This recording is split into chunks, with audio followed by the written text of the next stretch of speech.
매주 다양한 동물의 생태를 살펴보고 그 속에 담긴 과학을 찾아보는 시간입니다. 과학관엽 동물원 이동은 기자 나와 있습니다. 안녕하세요. 안녕하세요. 네, 오늘은 어떤 동물에 대해 이야기 나눠볼까요? 네, 우선 요즘 날씨가 굉장히 추워졌잖아요. 네. 맞아요. 저도 그저께 감기 몸살로 좀 고생을 했는데요. 네. 다들 감기 조심하세요. 진짜 네. 건강이 최고인 것 같습니다. 맞습니다. 네, 저는 요즘에 아침에 그렇게 이불 속에서 나오기가 너무 힘들더라고요. 맞습니다. 저도 그런데요. 네. 우리도 이렇게 이불 속에서 나오기 싫잖아요. 네. 그런데 실제로 동물들의 경우는 겨울 잠을 자는 경우가 있죠. 음, 그래서 그렇죠. 오늘은 이 겨울 잠에는 어떤 과학이 담겨 있는지 한번 알아볼까 합니다. 저희가 그동안 만나본 동물 중에서도 겨울잠을 자는 동물이 있었잖아요. 네. 네, 맞아요. 반달 가슴곰이 겨울잠을 자면서도 네. 새끼를 낳는다고 했잖아요. 네, 정확하게 기억하고 계시는데요. 아무래도 이 겨울잠 하면 곰이 대표적으로 떠오르잖아요. 네. 이 동물들의 겨울잠도 유형에 따라 한번 나눠볼 수가 있습니다. 이 말씀하신 곰의 경우는 사람처럼 체온이 일정한 항온 동물입니다. 그러니까 정해진 체온을 기온에 관계없이 유지를 해야 되는데요. 그런데 기온이 떨어지면 체온 조절이 잘 안 되고 또 먹이를 구하기가 힘들기 때문에 최대한 움직임을 적게 해서 에너지를 아끼게 됩니다. 네. 그래서 겨울잠을 잘 때는 곰의 대사율이 4분의 1 정도로 떨어지고요. 심장 박동수도 분당 55회에서 겨울에는 9회까지 줄어듭니다. 어우, 1분에 심장이 9번밖에 안 된다고요? 그렇죠. 네. 하지만 이 곰의 경우는 완전히 잠드는 것이 아니기 때문에 말씀하신 것처럼 이 겨울잠을 자는 기간 동안 새끼도 낳게 되는 겁니다. 네. 그렇군요. 자, 겨울잠에도 유형이 있다고 하셨는데 이 밖에 또 다른 동물들이 있을까요? 네, 이 포유류 가운데서도 곰처럼 큰 포유류가 있지만 또 작은 포유류들이 있잖아요. 네. 이 다람쥐의 경우를 또 예로 들 수 있는데요. 다람쥐는 곰처럼 항온 동물이기 때문에 겨울철 체온 유지가 중요합니다. 그래서 가을철이면 도토리나 열매와 같은 먹이를 잔뜩 먹고 지방층으로 살을 찌운 뒤에 따뜻한 곳에 보금자리를 마련해서 겨울잠을 잡니다.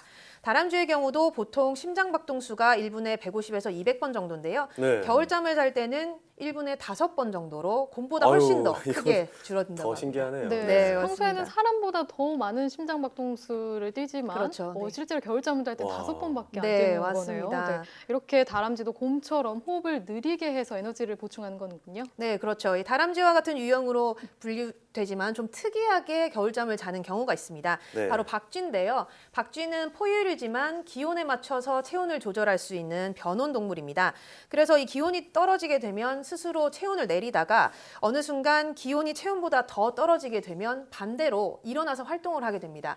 그러면 체온이 다시 높아지겠죠. 그러면 네. 다시 겨울잠을 자게 된다고 합니다. 추워서 겨울잠을 자는 건데 너무 추우면 또 오히려 또 활동을 한다는 네, 거잖아요. 맞습니다. 자, 우리가 또 겨울잠을 자는 동물을 생각하면 또 개구리가 생각이 나는데 그렇죠. 또 봄이 되면 겨울잠에서 깨어난 개구리가 또 이렇게 또 시끄럽게 울기도 하잖아요. 맞습니다. 이 경칩 정도가 되면은 개구리들이 한 번에 깨서 울게 되는 네. 경우를 많이 보는데요. 개구리도 마찬가지로 기온에 따라 체온이 변하는 변온 동물입니다.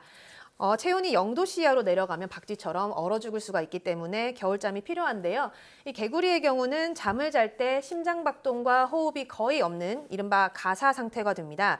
그러니까 한마디로 반뇌사 상태라고 보면 되는데요. 네. 몸의 기능을 일부러 정지를 시켜서 이렇게 거의 내사와 같은 상태를 만드는 겁니다.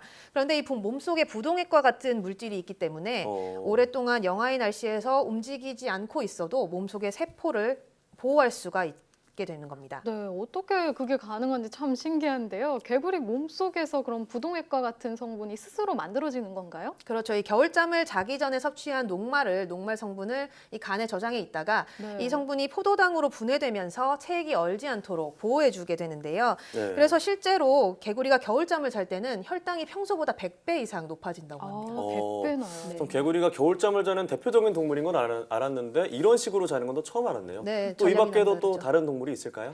네, 우리가 잘 모르는 경우가 많은데 이 네. 곤충들의 경우도 일종의 겨울잠을 잡니다. 곤충도 자는군요. 네, 여러 가지 형태가 있는데요. 무당벌레나 실잠자리와 같이 성체 상태로 그대로 겨울을 나는 종도 있고요.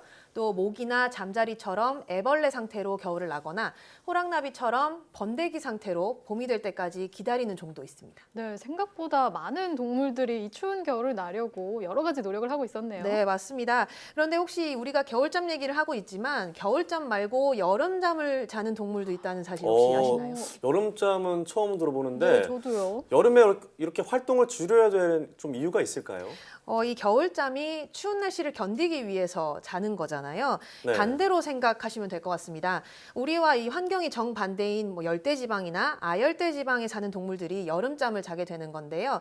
날씨가 너무 덥고 비가 오지 않으면 건조하니까 풀이 마르게 되죠. 그러면 먹이도 없어지게 되고요. 그렇기 때문에 이제 여름을 나기 위해서는 미리 에너지를 좀 보충을 했다가 선선해지게 되면 다시 활동을 하게 되는 겁니다. 네, 그렇군요. 여름잠은 좀 생소했는데 듣고 보니까 너무 더워도 에너지 보충이 필요하겠네요. 그렇죠. 원리는 같다고 보면 되는데요. 네. 우선 대표적으로 달팽이를 들 수가 있겠습니다. 달팽이는 날씨가 덥거나 건조해지면 몸이 쉽게 마를 수 있는데요. 달팽이를 보면 이렇게 점액질이 있는 걸 볼 수 있잖아요. 네, 네, 그 그렇죠. 점액질을 이용해서 수분이 날아가지 않도록 껍데기 입구에 막을 칩니다. 그리고 이제 그늘진 곳에 달라붙은 상태로 여름잠을 자게 되는 건데요. 또 무당벌레나 남반구에 사는 거대 물고기, 폐어 같은 경우도 여름잠을 자는 동물들입니다. 계절은 다르지만 이렇게 오랫동안 잠을 자는 이유는 비슷했네요. 네, 맞습니다. 자, 그럼 겨울잠을 자지 않는 동물들은 이런 활동이 필요 없기 때문이겠죠?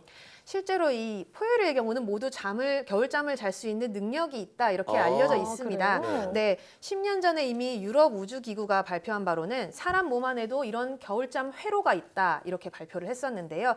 단지 회로를 작동하는 유전자의 발현이 억제돼 있기 때문에 사람은 겨울잠을 자지 않는다는 겁니다. 아, 겨울잠으로요? 아, 그런 게 있었다니. 그러면 네. 그 사람도 겨울잠을 잘 수 있다는 건가요? 이론적으로? 물론 이론적으로는 그렇습니다. 네. 그래서 실험을 한번 해봤는데요. 이 쥐의 경우는 겨울잠을 자지 않는 동물이잖아요. 그런데 이 미국 연구팀이 겨울잠을 자기 시작할 때 나오는 물질인 아데노신을 투여해봤습니다. 이 아데노신이라는 것은 근육을 유지해주고 체온을 조절하는 물질인데요. 네. 그랬더니 이 쥐의 경우도 체온이나 심장박동 수치가 떨어지면서 몸속 탄수화물이 지방질로 바뀌는 현상이 나타났습니다. 아, 네. 네. 마치 곰과 같은 포유류가 겨울잠에 빠지는 그 시작하는 시기에 나타나는 것과 똑같은 변화가 그렇죠. 몸에서 지방질이 에너지를 가장 많이 내니까요. 그렇죠. 네. 네, 그런 같은 변화가 나타난 그럼 거죠. 실제로 쥐가 겨울잠을 잔 거나 마찬가지네요. 네, 앞서 얘기한 것처럼 이런 겨울잠 회로를 작동시켰다라고 보면 될 것 같습니다. 생각보다 간단한 방법으로 겨울잠을 잘 수 있는 건데 그럼 만약에 사람이 겨울잠을 잔다면 뭔가 좋은 것이 있을까요? 우선 가장 활용도가 높은 분야는 우주 여행입니다. 이 사람이 무중력 상태에 오래 있게 되면 근육이 위축되고 또 신경 교란과 같은 이상 현상이 일어나게 되는데요. 네. 마치 동물이 겨울잠을 자듯이 몸의 기능을 조금 이렇게 떨어뜨려서 유지하게 되면 이런 부작용도 막을 수 있게 되는 겁니다. 네, 그러면 사람도 동물처럼 몸의 기능을 억제하고 또 에너지를 비축할 수가 있는 건가요? 그렇죠. 네. 그런 의미도 있습니다만 또 다른 이유가 있는데요. 동물들이 겨울잠을 잘 때는 주기적으로 이렇게 체온을 올려주는 활동을 합니다. 아, 이른바 네. 각성이라고 하는데요. 이때가 되면 근육 조직을 보호해주는 단백질이 평소보다 절반 이상 늘어납니다. 또 자는 동안 활성화되지 않던 면역 체계가 다시 가동이 되면서 이런 세균들도 물리치게 되는 겁니다. 이런 원리를 이용하면 오랫동안 우주여행을 하는 우주인의 경우도 근육을 보호하고 또 이 면역 체계도 강화할 수 있게 되는 거죠. 아, 그렇군요. 사실 겨울잠을 잔다 그러면 뭔가 기분이 좋잖아요. 저희도 이제 따뜻한 이불 속에서 딱 몸을 움츠리고 자면은 네. 마음이 편안한데 이게 어떻게 보면 포유류의 본능이 저도 모르게 나온 건가 봐요. 네, 저도 단순히 좀 그렇게 생각을 많이 했었거든요. 네. 그런데 이렇게 과학적으로 참 의미가 많았네요. 맞습니다. 사람이 이렇게 겨울잠을 잔다고 생각하면 참 신기할 것 같은데 네, 맞아요. 동물은 꽤 오래 자잖아요. 네, 네, 사람, 보통 네. 그렇죠. 보통 이제 입동쯤 되면 이제 동물이 겨울잠을 잔다 이렇게 알려져 있죠. 네, 아, 그래서 사람도 이렇게 길게 자면 되게 신기하고 네, 좋을 것 같다는 생각도 드네요. 네. 맞습니다. 네. 아까 말씀하셨던 것처럼 나도 겨울잠 자고 싶다 이런 얘기를 네. 많이 하잖아요. 그런데 이 겨울잠 회로를 앞서 살펴본 것처럼 내 맘대로 켜고 끌 수 있다. 그러면 뭐 편히 자는 것뿐만 아니라 우주 여행에도 도움이 되고요. 또 저체온 수술이라던가 장기 이식이라던가 생각보다 활용할 수 있는 분야가 굉장히 많다고 합니다. 네, 그렇군요. 자, 겨울잠은 어떻게 보면 사실 동물들에게는 어떤 생존 전략 중에 하나일 텐데 이렇게 다양하고 방법이 많은 줄은 또 처음 알았네요. 네, 언젠가는 사람도 이렇게 말씀하신 것처럼 겨울잠을 자는 날이 오지 않을까 또 싶은데요. 오늘 말씀 잘 들었습니다.